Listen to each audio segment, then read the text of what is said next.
ഭാര്യ ഭർത്താവിനോട് എങ്ങനെ ഇടപെടണം? ഭർത്താവിനെ ബഹുമാനിച്ചോണം. ഞാനെപ്പോഴും പറയും, കല്യാണ ശുശ്രൂഷക്കൊക്കെ അവസരം കിട്ടും പറയും. ഇപ്പം ഈ വെസ്റ്റേൺ കൾച്ചർ വന്ന് ഭാര്യമാർ ഈ ഭർത്താക്കന്മാരെ പേര് വിളിക്കുന്നവരുണ്ട്. ചില അങ്ങനെ ഉണ്ട്, പേര് വിളിക്കും, ഒരു മടിയില്ല. ഞാനും ഒരു ഹൗമയിൽ കുട്ടി പാസ്റ്ററും ഒരാളുടെ പേര് ഞാനങ്ങ് മറന്നു, ഓട്ടോ ഓടിക്കുന്ന കുഞ്ഞോനച്ചാന്, ഞങ്ങളെല്ലാം കൂടെ ഒരു വീട്ടിലിരിക്കുമ്പം അവിടുത്തെ അമ്മാമ്മ അല്പം മിടിക്കുകയല്ല ബഹു മിടിക്കുക. ഞങ്ങൾ സിറ്റവിട്ടിരിക്കുക. ആ വീട്ടിൽ ആ ചായനമുണ്ട്. അപ്പം ഇങ്ങനെ സംസാരിച്ചപ്പോൾ അമ്മാമ്മ അകത്തിൽ നിന്ന് വന്നു വെച്ചു, ബാബു ഇങ്ങോട്ട് വന്നെന്ന് പറഞ്ഞ അകത്തോട്ടങ്ങ് പോയി.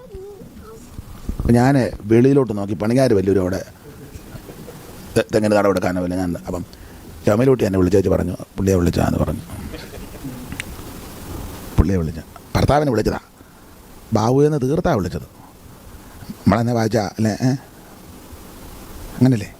ഈ നമ്മൾ മധ്യ തിരുവിതാംകൂറിലൊക്കെ ഒരു പ്രയോഗമുണ്ട്, ഇച്ചൻ പ്രയോഗമുണ്ട്. ചാക്കോച്ചൻ, തോമാച്ചൻ, കറിയാച്ചൻ, ലൂക്കാച്ചൻ. ഇച്ചൻ പ്രയോഗം ബഹുമാനമാണ്. അമ്മ പ്രയോഗമുണ്ട്, തങ്കമ്മ, ചിന്നമ്മ, അല്ലേ? അത് ബഹുമാന സൂചകമാണ്. വായിച്ചാ പറഞ്ഞാൽ പോരെ? അവർ തീർത്ത ഒരു ശങ്കയും കൂടെ ബാബുവേ എടുത്ത് വന്നതെന്ന് പറഞ്ഞു അകത്തോട്ട് പോയി. 2 സെക്കൻഡ് കഴിഞ്ഞപ്പം ഇദ്ദേഹം അകത്തോട്ട് പോയി, ഭർത്താവ്. ഞാൻ വേറെ ദിവസം എടുത്ത് വെച്ച് അമ്മയിലോട്ടോട് പറഞ്ഞ് ഞാനും പോവാന്ന് പറഞ്ഞു.